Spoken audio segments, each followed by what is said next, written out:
乐圈是一个万人瞩目的地方，曝光率高，当然挣钱也多。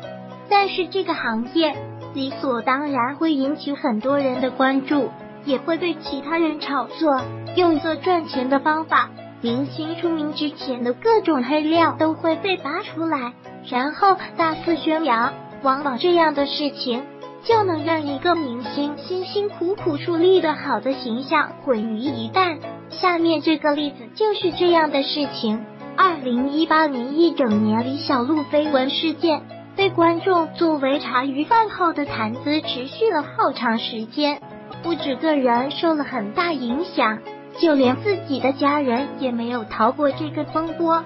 不过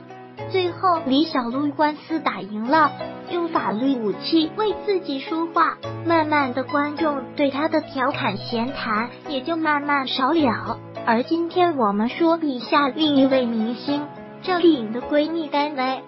应该有不认识这位明星的吧？我简单介绍一下，她拍过《女人帮》、机器侠等等一系列的作品，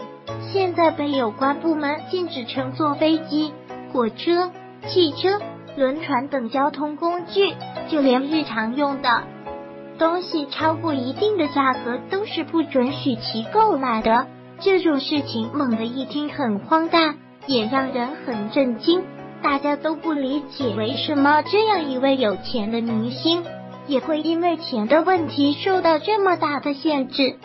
甘薇1984年5月21日出生于重庆市，中国内地影视女演员、影视制作人，演技也不错，一直被大家看好。但是后来结婚嫁给了一个富豪老公后，她选择了退出演艺界，在家相夫教子，做一个家庭主妇。好多人都说她很幸运找到这么一个疼爱她的富豪老公，但是谁都没有想到他们竟然会破产，资产从原来的420亿瞬间变成了负债263亿。甘薇整个人丑的也没有了往日的风采，感觉老了很多。很多影视界的朋友也慢慢的避开她，断去了联系。